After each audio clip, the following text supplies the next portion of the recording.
다음 주일은 세계로선 교교회 창립 4주년이 됩니다. 지난 4년에 걸쳐 3년 이상 충직하게 봉사해온 지체들에게 합당한 직분을 부여하는 것이 필요하다고 느낍니다. 이를 위해서 느헤미야의 모범을 따르고자 합니다. 교회의 직분은 느헤미야나 목회자가 부여하는 것이 아니라 하나님께서 주신다는 점에 그 의미와 중요성이 있습니다. 아울러 교회의 미래가 이 직분자들의 충성에 의해 좌우된다는 것이 하나님의 경영 방식임을 발견하게 됩니다.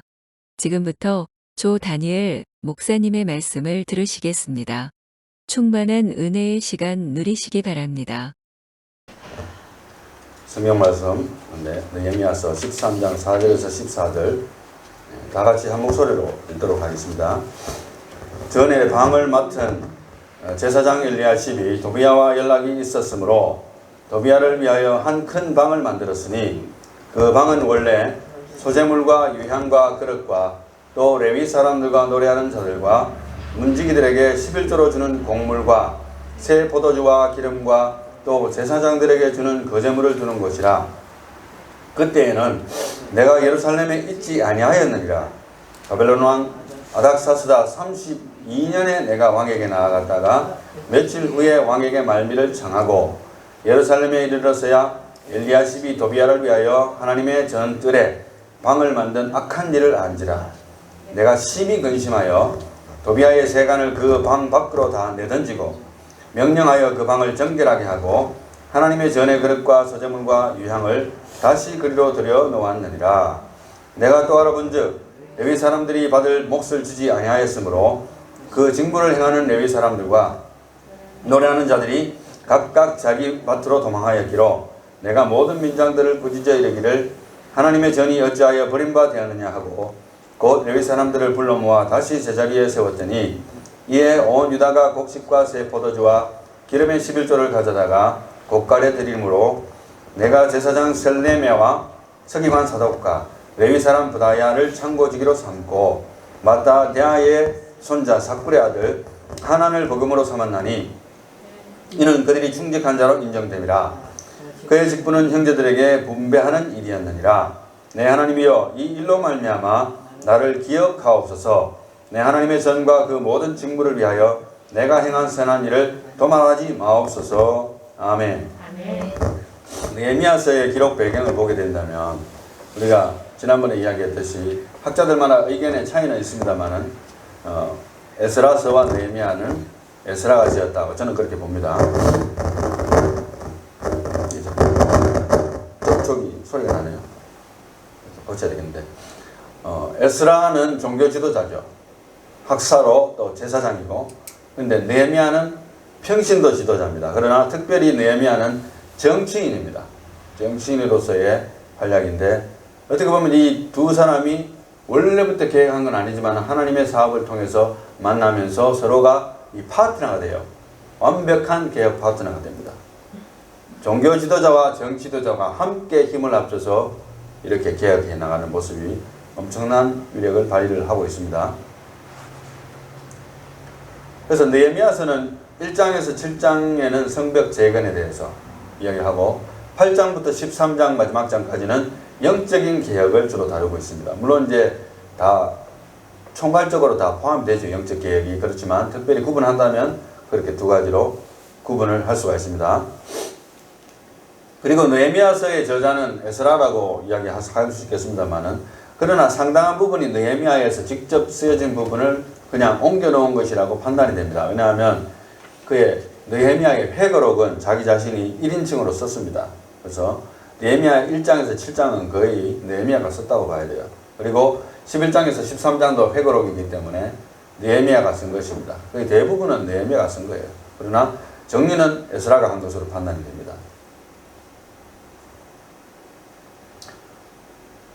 그리고 오늘의 사건의 그 발단은 1장부터 시작이 되어야 돼요. 왜냐하면 역사를 모르고는 오늘 왜 이런 일이 생겼는지 알 길이 없습니다. 그래서 1장부터 보면은 발단이 시작되는데 가슴 아픈 소식을 들은 느헤미야가 나옵니다. 어떤 소식이냐 하면은 하가라의 아들 느헤미야의 말이라. 아닥사스다 왕 제20년 기슬을 월에 내가 수상궁에 있었는데 이제 거기에서 이제 왕궁에 있었는데 내 형제들 가운데 하나인 하나니가 두어 사람과 함께 유다에서 내게 이르렀기로 내가 그 사로잡힘을 면하고 남아있는 유다와 예루살렘 사람들의 형편을 물은즉 그들이 내게 이르되 사로잡힘을 면하고 남아있는 자들이 그 지방 거기에서 큰 환난을 당하고 능욕을 받으며 예루살렘 성은 허물어지고 성문들은 불탔다 하는지라. 근데 그게 이제 소식을 들은 거예요. 내가 이 말을 듣고 앉아서 울고 수일 동안 슬퍼하며 하늘의 하나님 앞에 금식하며 기도하여 하나님의 백성임을 기억하사 긍휼을 베풀어 주시옵소서라는 기도를 합니다. 그건 제가 생략합니다. 그리고 11절에 건너뛰어서 주여 구하오니 귀를 기울이사 종의 기도와 주의 이름을 경외하기를 기뻐하는 종들의 기도를 들으시고 오늘 종이 형통하여 이 사람들 앞에서 은혜를 입게 하옵소서 하였더니 그때에 내가 왕의 술관원이 되었었느니라. 이제 느헤미야의 진짜 직업이 나오는 거예요. 이 사람은 정치인으로서 왕의 술관은 거의 왕의 목숨을 왔다 갔다 하는 음식을 다루는 사람이기 때문에 시큐리티의 탑 시큐리티에 속하는 사람입니다. 그리고 잠시 이제 유대인의 달력을 본다면 조금 전에 기스를월이라고 했잖아요.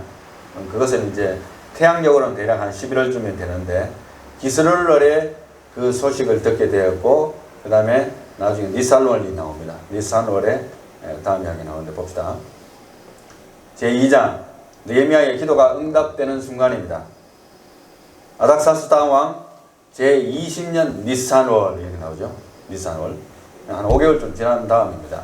니산월은 태양력으로는 한 3월쯤 되고 유대인의 1월달인 니산월입니다. 그때의 왕 앞에 이제 기도를 계속하는 가운데 한 4, 5개월 지난 다음에 어느 날 왕 앞에 포도주가 있기로 내가 그 포도주를 왕에게 드렸는데 이전에는 내가 왕 앞에서 수심이 없었더니 왕이 내게 이르시되 네가 병이 없거늘 어찌하여 얼굴에 수심이 있느냐 이는 필연 내 마음에 근심이 있음이로다 이렇게 나온 거예요. 그래서 굉장히 두려움을 느끼고 사실을 이실직고 합니다. 내 조상들이 지금 현재 다 망하게 되었고 성읍들이 다 불타고 없어졌는데 내가 어떻게 마음이 편하겠습니까? 이렇게 이야기합니다. 왕이 내게 이르시되 그러면 내가 무엇을 원하느냐? What do you want to do? What do you want me to do? 이렇게 이야기합니다. 그렇게 하니까 내가 곧 하늘의 하나님께 묵도하고 이거 상당히 재밌어요. 성경에 자주 나오는 표현은 아닙니다만은 느헤미야는 기도의 사람이에요. 그래서 정치인이지만은 기도에 훈련이 되어 있었고 즉각적으로 그 말을 듣는 순간에 아 기회는 왔다. 내가 기도하던 것이 응답될지도 모르겠다. 잠시 하나님 앞에 기도하는 것을 0.1초 만에 기도하고 이제 이야기합니다. 0.1초 만에 왕에게 아뢰되 왕이 만일 좋게 여기시고 종이 왕의 목전에서 은혜를 얻어사오면 나를 유다 땅 나의 조상들의 묘실이 있는 성읍에 보내어 그 성을 건축하게 하옵소서. 나도 보내달라는 거예요. 뭐하러? 내 백성 살리러. 지금 왕의 지금 술 맡은 관원장이 할 일이 아니잖아요. 그렇게 이야기했는데 왕이 허락을 합니다. 그런데 그렇게 해서 이제 왕이 허락을 받고 가죠. 2장으로 넘어가면은 이제 성벽 재건의 결의와 반대 세력들의 등장이 나옵니다. 16절에 후에 그들에게 이르기를 우리가 당한 공경은 너희도 보고 있는 바라. 여기는 이제 거기에 살고 있는 백성들에게 이야기합니다. 예루살렘에 가서 예루살렘이 황폐하고 성문이 불탔으니 자 예루살렘 성을 건축하여 다시 수치를 당하지 말자 하고 또 그들에게 하나님의 선한 손이 나를 도우신 일과 왕이 내게 이런 말씀을 전하였더니 그들의 말이 일어나 건축하자 하고 모두 힘을 내어 이 선한 일을 하려 하매 호론 사람 산발락과 종되었던 암몬 사람 도비아와 아라비아 사람 게셈이 이 말을 듣고 우리를 업신여기고 우리를 비웃어 이르되 너희가 하는 일이 무엇이냐 너희가 왕을 배반하고자 하느냐 틀림없이 니네들 성지어 가지고 왕한테 지금 배반하려고 하극상 일으키려고 하는 거 아니냐 이렇게 이야기를 하는 겁니다.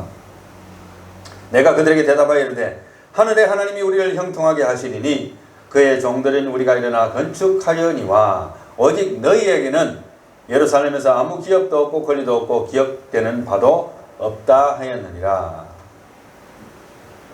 그리고 이제 3장으로 넘어가면 벽돌 한 장 한 장 쌓아나가는 한 사람 한 사람의 이름들이 나옵니다. 상당히 재미가 있어요. 그때의 대제사장 엘리야십이 그의 형제 제사장들과 함께 일어나 양문을 건축하여 제일 먼저 건축을 몸으로 실천적으로 실천한 사람이 대제사장 엘리야십과 그 형제들입니다. 그 형제 제사장들. 그래서 문짝을 달고 또 성벽을 건축하여 함메아 망대에서부터 하나넬 망대까지 성별하였고, 그래서 계속해서 쭉 이름들이 나옵니다. 누가 뭘 샀고 누가 뭘 하고 계속 이름이 나오다가 31절에 그 다음은 금장색 말기야가 한밉갓 문과 마주대한 부분을 중수하여 느디님 사람과 상인들의 집에서부터 성모퉁이 성루에 이르렀고, 성모퉁이 성루에서 어디입니까? 양문까지는, 처음에 양문이잖아요. 근데 이제 마지막 부분이에요. 거기까지는 금장색과 상인들이 중수하였느니라 이렇게 기록됩니다. 그러니까 여러 사람들의 이름이 나오고 사람들의 이름이 안 나오면 그런 어떤 사람들이라는 것이 기록되어 있습니다. 그래서 벽돌 한 장 한 장 쌓아가지고 말하자면은 성벽을 다 완성시키는 과정을 사람들의 이름을 다 들어가면서 누가 뭘 했다는 것을 들어가면서 다 보여주고 있어요. 마치 교회가 건축헌금 할 때 사람들이 건축헌금 작정하듯이 똑같은 겁니다. 그 다음에 4장 보면은 산발락과 도비아의 조롱과 방해가 나타나요. 4장에.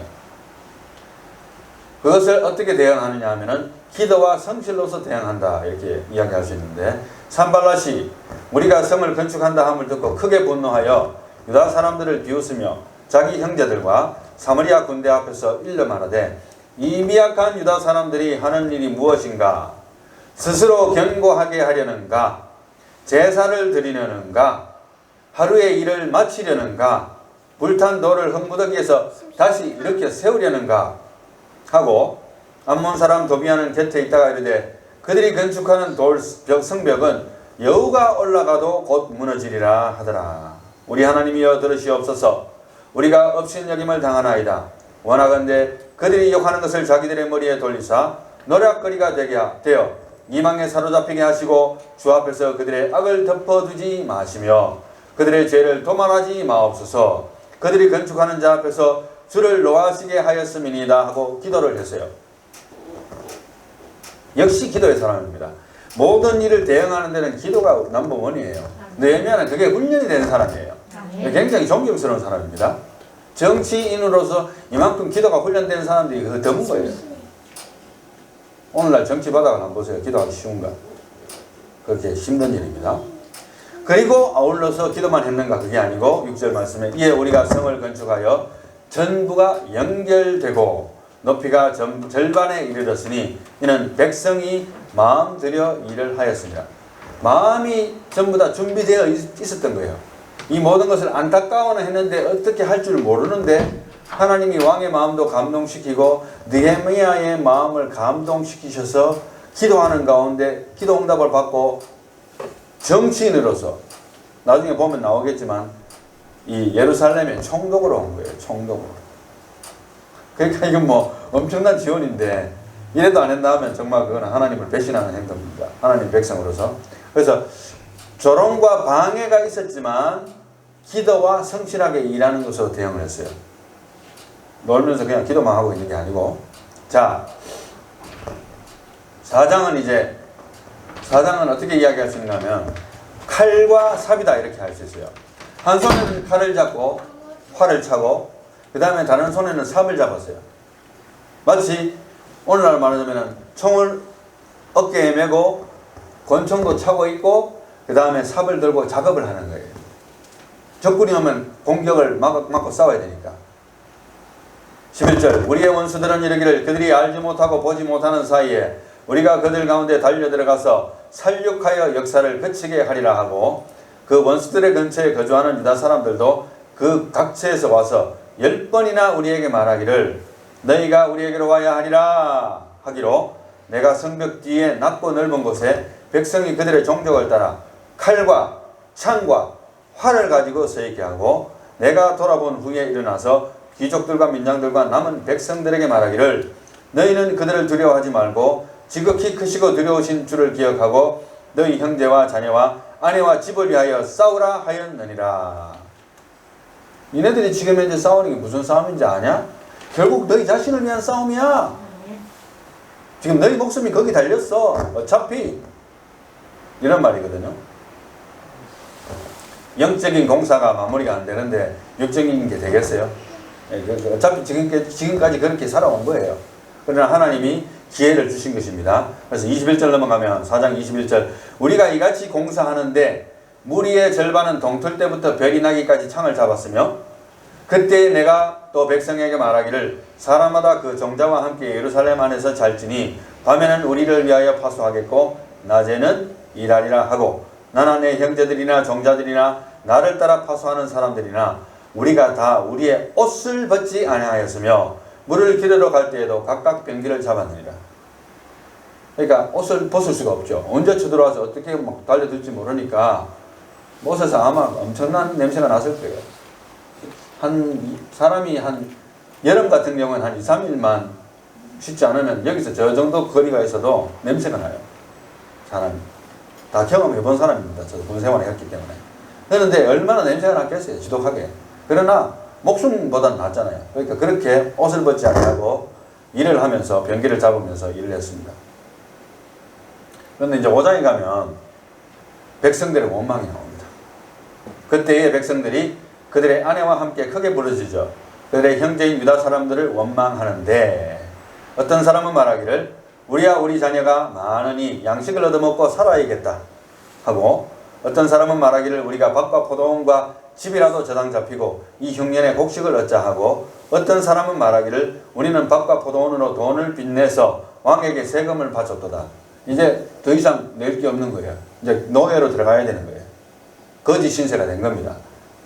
우리 육체도 우리 형제의 육체와 같고 우리 자녀도 그들의 자녀와 같거늘 이제 우리 자녀들 종으로 파는도다. 우리 딸 중에 벌써 종된 자가 있고 우리의 밭과 포도원이 이미 남의 것이 되었으나 우리에게는 아무런 힘이 없도다 하더라. 이걸 들은 거예요. 가만히 들은 거예요. 느헤미야가. 백성들의 원망에 대한 느헤미야의 처신이 어땠는가 5장에 봅니다. 1절에서 13절은 백성의 민장들을 꾸짖고 5장에 모든 백성의 빚을 탕감시키게 만듭니다. 도대체 너희들 도대체 뭐하냐.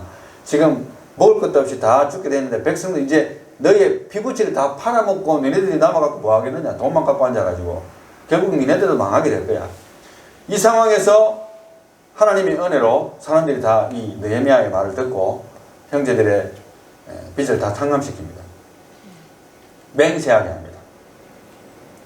그리고 이제 14절에 보면 또한 유다 땅 총독으로 세움을 받은 때 이렇게 나오죠. 여기서 이제 자기가 실제로는 총독으로 온 것을 이야기하는 거예요. 곧 아닥사스다 왕 제20년부터 제32년까지 12년 동안은 나와 내 형제들이 총독의 녹을 먹지 아니하였느니라. 총독의 녹을 안 먹고 12년을 일을 한 거예요. 누가? 느헤미야가. 15절 나보다 먼저 있었던 총독들은 백성에게서 양식과 포도주와 또 은 40세겔을 그들에게서 빼앗았고 또한 그들의 종자들도 백성을 압제하였으나 나는 하나님을 경외함으로 이같이 행하지 아니하고 도리어 이 성벽 공사에 힘을 다하며 땅을 사지 아니하였고 내 모든 종자들도 모여서 일을 하였습니다. 땅을 안 샀다는 것은 자기 자신의 이익을 챙기지 않았다는 걸 이야기하는 겁니다. 또 내 상에는 유다 사람들과 민장들 150명이 있고 그 외에도 우리 주위에 있는 이방 족속들 중에서 우리에게 나온 자들이 있는데 그러니까 기본적으로 유다 사람들과 민장들 150명이니까 최소한 150명 이상 200명 이상 된다고 나는 예상되는데 그 많은 사람들이 항상 같이 먹는 거예요. 무슨 수로 그걸 다 먹입니까? 있었는데 18절에 매일 나를 위하여 소 한 마리와 살찔 양 6마리를 준비하며 닭도 많이 준비하고 열흘에 한 번씩은 각종 포도주를 가주셨나니 비록 이같이 하였을지라도 내가 총독의 녹을 요구하지 아니하였음은 이 백성의 부역이 중함이었더라. 요구하지 않았지만 기본적으로 먹고 마시고 서포트 받는 것은 자발적으로 백성들이 한 거예요. 얼마나 아름다운 풍경입니까? 그 다음에 19절 말씀에 내 하나님이여 내가 이 백성을 위하여 행한 모든 일을 기억하사 내게 은혜를 베푸시옵소서. 아멘. 이제 이게 또 이 재미있는 거예요. 이 느헤미야는 생색을 좀 잘 내요. 하나님 앞에서. 물론 그런 생색장이라고 볼 수는 없지만은 자기가 한 일에 대한 보상을 항상 기도하는 거 있지 않아요. 하나님 내가 이렇게 한 거 아시지요? 다른 사람들 같으면 벌써 다 챙겨 먹었습니다. 땅도 다 사고 내 재산 다 챙기고 백성들이 죽든지 말든지 내 먹을 거 다 챙깁니다. 내가 부도 챙기고 나중에 죽을 때까지 먹고 살 재산들 다 챙길 겁니다. 근데 내가 안 했잖아요. 하나님 아시죠? 이걸 기억해 달라는 거예요.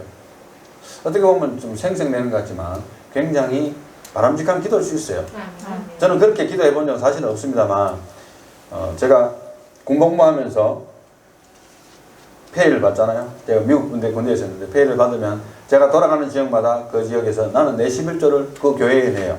그리고 거기에서 뭐 설교 부탁하면 한 번씩 하면 사례를 주든지 안 주든지 해주고 또 주일학교도 가끔 가르쳐 주기도 하고 그렇게 한다니까 어느 분이 LA에서 내가 그렇게 한다니까 사례 안 받냐고 교회 봉사하면서 사례가 무슨 사례입니까? 내가 그냥 봉사하면 되죠. 뭐 하나님 주시는 기회를 따라서 내가 지금 이제 개척한 것도 아니고 담임 목사도 아닌데 그러니까 그분이 하시는 말씀이 아 당신 그 하나님 앞에서 크게 큰 축복받은 행동하는 거라고 그런 말 한 적이 기억이 나더라고요. 이걸 보니까. 근데 그 보상을 뒤늦게 많이 받는 것 같아요. 할렐루야. 그래서 여러분들이 하나님의 일을 무보수로 봉사하는 거 가끔가다 있었던 거 하나님께서 100배나 갚아주실 줄로 믿습니다. 11조 생활을 하는 가운데 한번 생활이 마이너스가 돼가지고 인컴은 있는데 생활이 마이너스게 왜냐하면 인컴보다도 나가는 게 더 많으니까 이게 반복이 되니까 11조를 좀 중단한 적이 있었어요. 생활이 더 힘들어져. 그런데 인컴이 들어오는 것보다 나가는 게 많으니까 마이너스잖아요. 그죠? 그 마이너스인데도 불구하고 그 인컴에 대한 11조를 다시 하기 시작하니까 하나님께서 정확한 인컴은 아닌데 다른 데서 돈이 나오게 하나님이 하셔서 그보다도 훨씬 더 많이 채워지는 경험들을 많이 했었습니다. 그래서 그 11조 설교하는데 이렇게 하면 사람들이 상처받는다 그러는데요. 실제로는 저는 한 번씩 하고 싶어요. 왜냐하면 11조는 결국 자기 자신이 하는 거예요. 조금 전에 건축하고 이 모든 그 성벽을 쌓고 하는 것이 지금은 힘든 것 같지만 너와 너 자녀들이 나중에 복 받는 길이야. 그렇게 이야기한 거예요. 11조 하시기 바랍니다. 복 받습니다. 그래서 한 가지 느낀 것은 하나님이 저에 대해서 책망하시고 채찍을 드시더라도 돈에는 손을 안 대. 희한하게.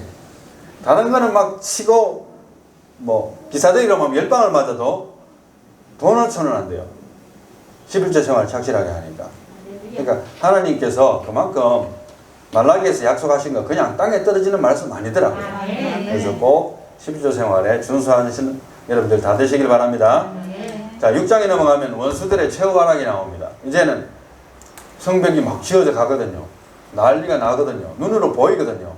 그러니까 뇌물과 거짓 소문과 거짓 예언자들이 등장을 합니다. 산발락과 도비아와 아라비아 사람 게셈과 그 나머지 우리의 원수들이 내가 성벽을 건축하여 허물어진 틈을 남기지 아니하겠다 함을 들었는데 그때는 내가 아직 성문에 문짝을 달지 못할 때였더라. 14절에 넘어가서 내 하나님이여 도비아와 산발락과 여선지 노아디아와 그 남은 선지자들 곧 나를 두렵게 하고자 한 자들의 소행을 기억하옵소서 하였노라. 성벽 역사가 52일 만에 엘룰월 25일에 끝나매. 52일 만에. 이건 대박 아니에요? 오늘날도 공사 그만큼 빨리 못할 거예요. 아마. 목숨 걸고 한 거예요. 52일 만에. 우리의 모든 대적과 주위에 있는 이방 족속들이 이를 듣고 다 두려워하여 크게 낙담하였으니 그들이 우리 하나님께서 이 역사를 이루신 것을 알미니라. 또한 그때 유다의 귀족들이 여러 번 도비아에게 편지하였고 도비아의 편지도 그들에게 이르렀으니 도비아는 아라의 아들 스가냐의 사위가 되었고 도비아의 아들 여호하난도 베레가의 아들 무술람의 딸을 아내로 맞이하였으므로 유다에서 그와 동맹한 자가 많음이라. 그들이 도비아의 선행을 내 앞에 말하고 또 내 말도 그에게 전하매 도비아가 내게 편지하여 나를 두렵게 하고자 하였느니라. 그러니까 뭐 서로 결혼도 하고 이렇게 뒤섞이니까 또 도비아의 편을 드는 사람들이 많아지는 거예요. 그래서 이방인들과 결혼하면 이런 문제가 생깁니다. 오늘날도 믿지 않는 사람들과 결혼하면 영적으로 골치 아파져요. 그 삶을 왜 살겠어요? 믿는 사람들끼리 결혼하는 것이 가장 아름다운 것입니다. 7장은 성벽 완성과 더불어서 백성들의 계보를 작성을 합니다. 약 5만 명이라고 했는 것을 에스라서 할 때에 기록된 것을 제가 말씀드렸고, 에스라서와 똑같이 기록이 되어 있어요. 그러니까 같은 저자라는 것을 아주 보여주는 것이죠. 그것 하나에. 1절 말씀에 성벽이 건축됨에 문짝을 달고 문지기와 노래하는 자들과 레위 사람들을 세운 후에 내 아우 하나니와 영문에 관한 하나냐가 함께 예루살렘을 다스리게 하였는데, 하나냐는 충성스러운 사람이요 하나님을 경외함이 무리 중에 뛰어난 자라. 내가 그들에게 이르기를 해가 높이 뜨기 전에는 예루살렘 성문을 열지 말고 아직 파수할 때에 곧 문을 닫고 빗장을 지르며 또 예루살렘 주민이 각각 자기가 지키는 곳에서 파수하되 자기 집 맞은편을 지키게 하라 하였노니, 그 성읍은 광대하고 그 주민은 적으며 가옥은 미처 건축하지 못하였음이니라. 뭡니까? 백성들은 홈리스예요. 홈리스. 왜냐하면 바벨론 포로에서 예루살렘은 왔지만 집은 없고 거지같이 살고 있는데, 그죠? 돈도 없고, 그죠? 또 돈 가진 유다 사람들은 전부 다 돈 다 뺏어가고, 그죠? 그냥 빚더미에 올라앉고 먹고 살아야 되니까 그런 상황이 계속되는 상황이 있었는데, 제일 먼저 성과 예루살렘 성과 성벽을 짓게 된 거예요. 하나님의 사업이 먼저 진행된 거예요. 사람들은 홈리스인데 하나님도 무심하시지 이렇게 생각할지 모르지만 결국에는 그것이 그들에게 복이 돼요. 자, 5절 말씀에 내 하나님이 내 마음을 감동하사 귀족들과 민장들과 백성을 모아 그 계보도로 등록하게 하심으로 내가 처음으로 돌아온 자의 계보를 얻었는데 거기에 기록된 것을 보면 이러하다고 쭉 나옵니다. 5만 명. 5만 명이 나와요. 엄청난 숫자입니다. 우리가 다시 에스라서 7장으로 거슬러가 보면 에스라 제사장의 활동 시기와 연관해서 생각할 수 있는데, 느헤미야는 아닥사스다 왕 20년에 하나님의 부름을 받은 거예요. 그런데 물론 그전에도 믿는 자였지만 사명에 의해서. 그런데 아닥사스다 왕 제7년에 에스라장 7장 6절에 보면은 이스라엘 자손과 제사장들과 레위 사람들과 노래하는 자들과 문지기들과 느리님 사람들 중에 몇 사람이 예루살렘으로 올라올 때에 이 에스라가 올라왔다고 기록이 되어 있습니다. 왕의 제7년 5째 달이라. 첫째 달 초하루에 바벨론에서 길을 떠나고 하나님의 선한 도우심을 입어 5째 달 초하루에 예루살렘에 이르리라 라고 기록이 되어 있습니다. 다시 이제 느헤미야 8장에 오면은 이스라엘 자손이 자기들의 성읍에 거주하였더니 7째 달에 이르러 모든 백성이 일제히 수문화 광장에 모여 학사 에스라에게 여호와께서 이스라엘에게 명령하신 모세의 율법책을 가져오기를 청하매, 7째 달 초하루에 제사장 에스라가 율법책을 가지고 회중 앞 곧 남자나 여자나 알아들을 만한 모든 사람 앞에 이르러 수문학 광장에서 새벽부터 정오까지 남자나 여자나 알아들을 만한 모든 사람 앞에서 읽음에 뭇 백성이 그 율법책에 귀를 기울였다고 기록이 됩니다. 아멘. 우리가 바사왕의 계보를 지난번에도 잠시 했습니다만은 보게 되면 아수에로 왕은 사실은 엑스더스가 나중에 나옵니다만은 지금 이 이야기에 바로 이전에 있던 왕이에요. 물론 고레스 칙령을 인해서 스룹바벨 주도의 1차 바벨론 포로 귀환이 있었습니다. 바벨론 포로 귀환이 한 번만 있었는 게 아니고 1차가 있었고, 그 다음에 시기가 지나면서 스룹바벨 성전이 세워지죠. 그 다음에 이제 우리가 아수에로 왕 이야기가 나오고 난 다음에 왕후 에스더 이야기가 나오고 난 다음에 이제 아닥사스다 시대에 에스라에 의한 2차 포로 귀환 이야기가 나오고요.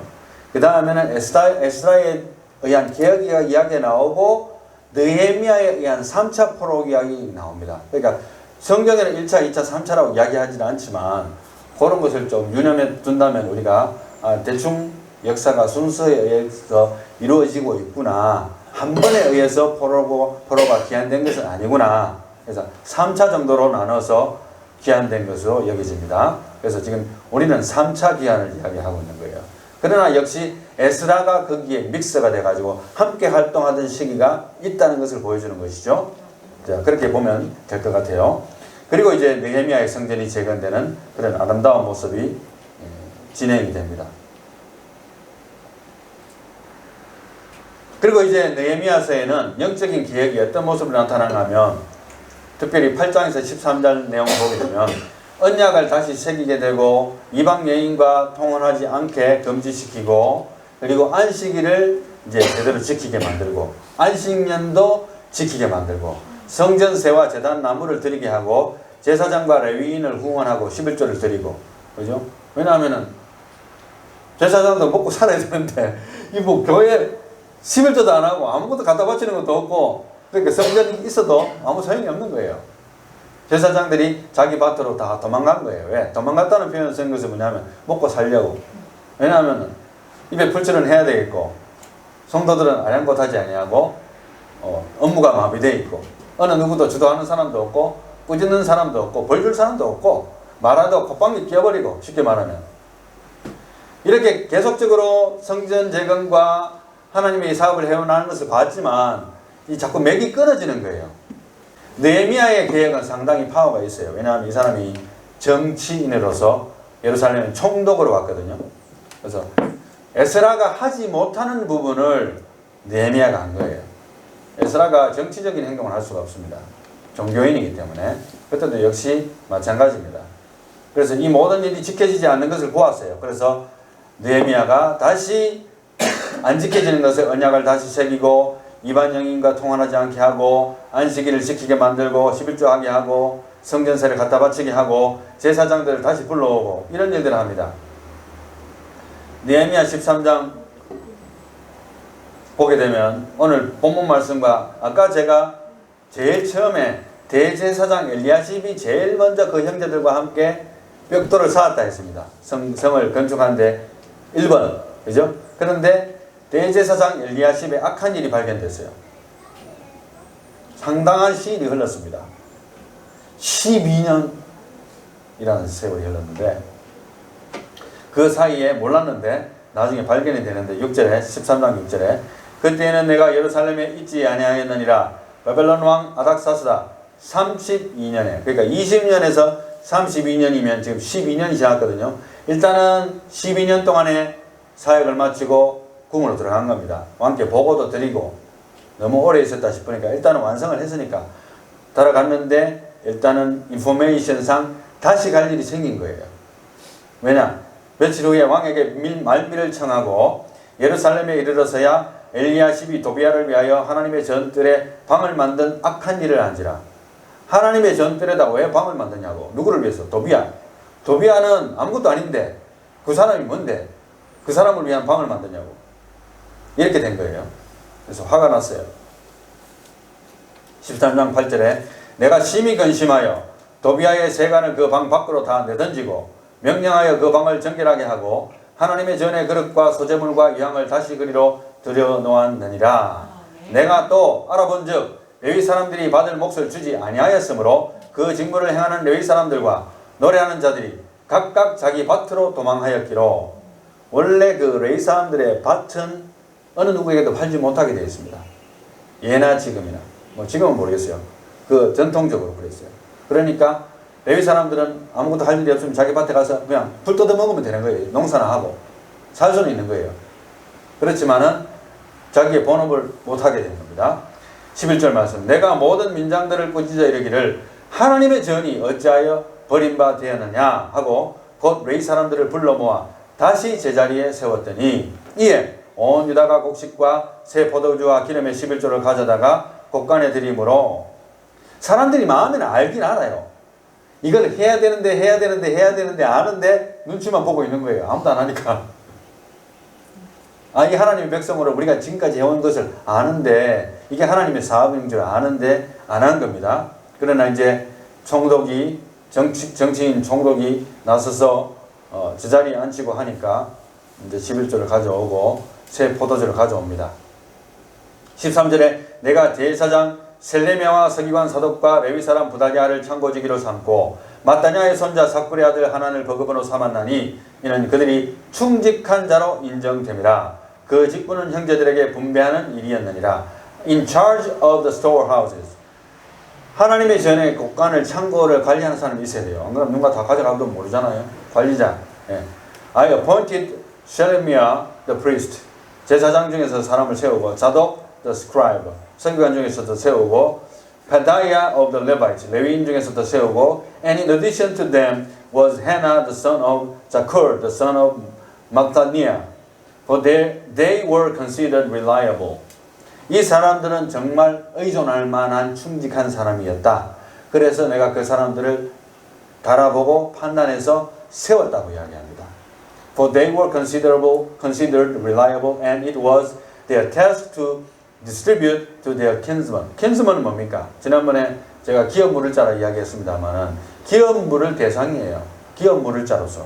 그러니까 백성들이 이제 망하게 됐잖아요. 몸이 팔리게 된 사람들을 구출해 주는 겁니다. 하나님만의 곳간에 창고에 돈이 있으니까.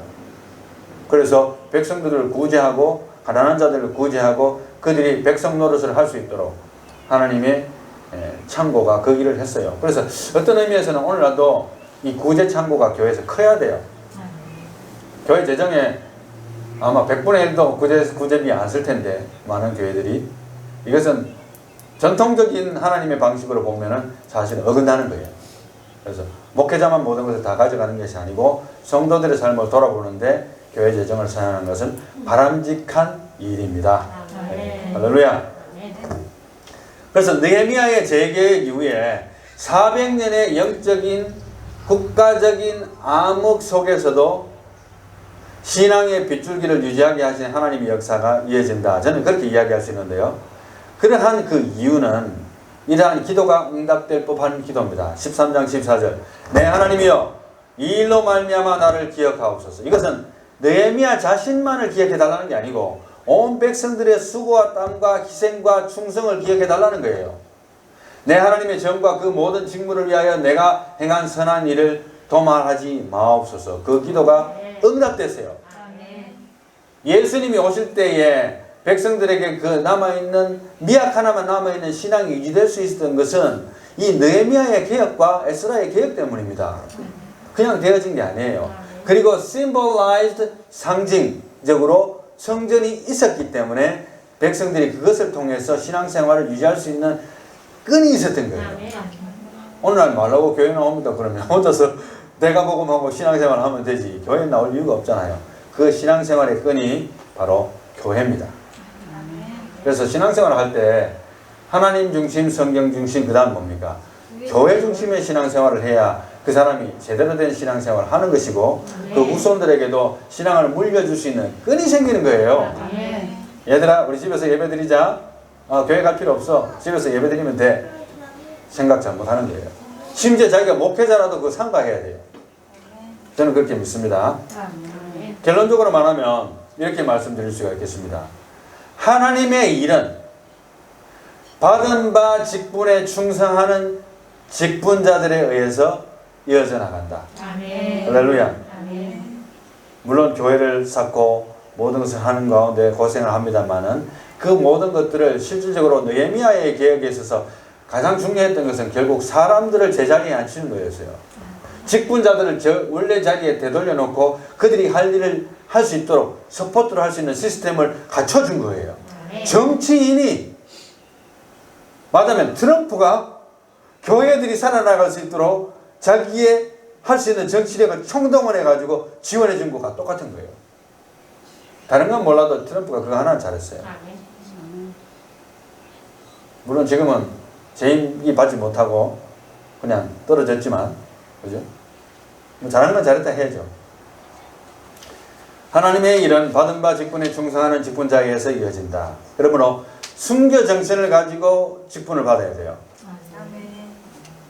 아니 목사님 순교 정신이라면 내가 죽을 각오하고 받으라는데 누가 그 정신을 받느냐 이렇게 생각할지 모르지만 저는 그렇게 권합니다. 왜냐하면 이왕 직분을 받는데 그죠? 순교 정신을 가지고 직분을 받으면 하나님이 거기에 더 축복을 주시는데 처음부터 발을 반틈만 담그고 있는 거예요. 이렇게 보면서 눈치를 보면서 내가 한쪽 발은 여기에 담고 한쪽 발은 저쪽에 담고 이렇게 마음이 나누어지면 하나님의 일도 제대로 되지 아니하고 육신의 일도 제대로 안 돼요. 어차피 하나님 앞에 나갈 거 순교할 정신으로 직분을 받고 그 다음에 나의 허물과 죄악을 자복하고 회개하고 돌이켜야 돼요. 왜냐하면 이 에스라와 느헤미야의 그 개혁 과정에서 수많은 회개 과정과 심지어는 사람들을 때려가면서도 정신 차리게 만들고 이런 일들도 생기고 또 정치인으로서 또 종교 지도자로서도 할 수 있는 최대한 맥시멈 일을 했어요. 그리고 사람들이 따라 주었고 거기에는 회개가 동반되었습니다. 그리고 그 다음에는 직분을 받으면서 오늘 우리가 투표를 간단하게 하겠습니다만 몇 명 안 됩니다만은 항상 그 지도자나 직분자는 미래지향적인 기도를 해야 됩니다. 물론 개인적인 기도도 미래지향적인 기도를 해야 되고 국가적인 것, 교회적인 것도 마찬가지예요. 하나님 나는 여기 있는 것이 좋사오니 여기 초막 둘을 짓되 하나는 주를 위해서 하나는 저를 위해서 하나는 또 엘리야를 위해서 짓겠습니다. 여기가 좋사오니 이렇게 하는 게 아니라고요. 미래를 지향적으로 하나님의 복음을 들고 나가서 한 명이라도 더 구출하는 것이 주님의 뜻이에요. 여기 가만 앉아있으면 어떡합니까? 예배 드릴 때는 있더라도 나가야 됩니다. 미래지향적인 기도와 행동을 하자. 결국에는 뭐냐면은 하나님의 뜻이라면은 언제든지 순종하는 마음가짐을 우리가 잃지를 말아야 되겠다. 준비된 영혼이라는 거예요. 그래서 기회가 오면 언제든지 합시다 했을 때 내가 준비되어서 할 수 있도록. 혼자서는 못 하잖아요. 그러니까 그러나 합시다 했을 때 움직일 수 있도록 준비된 영혼이 되자. 그래서 세계로 선교교회의 창립 4주년이 다음 주일이거든요. 한 주일 앞두고 있는데 제가 다음 주에 조금 더 요약적으로 미래지향적인 제시를 할까 합니다만은 세계로 선교교회의 미래는 벽돌 한 장 한 장 쌓는 여러분 한 사람 한 사람의 기도와 노력에 의해서 이루어지는데 그것이 마음이 하나가 될 때 그게 가능한 거예요. 교회에서 아무리 내가 훌륭하고 여러분들이 개인적으로 우수한 자질을 가지고 있어도 우리가 하나가 안 되면 벽돌 나는 여기서 하는 다른 사람 저기서 하버리는 거예요. 연결이 안 돼.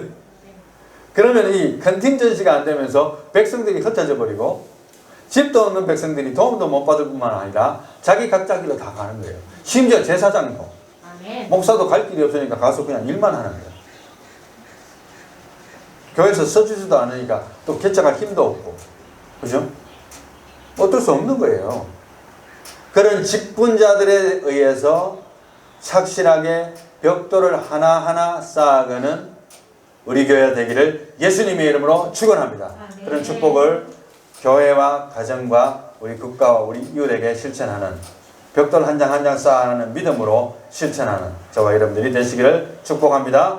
기도합니다. 하나님 감사합니다.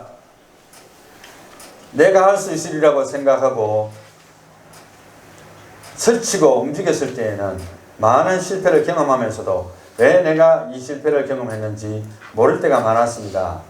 아버지 하나님, 참으로 우리가 에스라서와 느헤미야서를 연결해서 생각해 보는 가운데 수많은 하나님의 믿음의 종들이 종교 지도자나 정치 지도자나 백성들이나 민장들이나 또 백성의 리더급이 되는 자들이나 부한자나 가난한 자나 다 그들이 하나의 마음이 되지 아니하고 또 리더십이 발휘되지 아니하고 자기의 이익을 챙길 때에는 아무런 하나님의 역사도 이루지 못했던 것을 봅니다. 우리 세계로 선교교회도 그렇게 될까 두렵습니다. 아버지 하나님이여, 참으로 우리가 이왕에 하나님의 말씀을 붙들고 이곳에 세계로 선교교회를 하나님의 뜻 가운데 세워주신 것을 믿습니다. 아버지 하나님이여, 한 마음이 되기를 소망합니다. 나의 이익을 챙기고 총독의 녹을 12년 동안 먹지 않은 그 느헤미야의 그 마음을 볼 때 참으로 우리가 부끄럽습니다. 아버지 하나님이여, 참으로 우리가 하나님의 일을 뒷전을 하고 우리의 인생을 먼저 돌아본 것이 부끄럽습니다. 참으로 하나님 앞에 회개하는 마음으로 이제는 내 마음의 우선순위가 바뀌어지고 하나님의 교회를 염려하고 백성도를 돌아볼 수 있는 마음, 또 그러한 마음이 하나가 되어져서 강력한 부흥의 역사가 이 세계로 선교교회를 통하여서 나타날 수 있도록 역사하여 주시옵소서. 예수님 이름으로 기도하옵나이다. 아멘.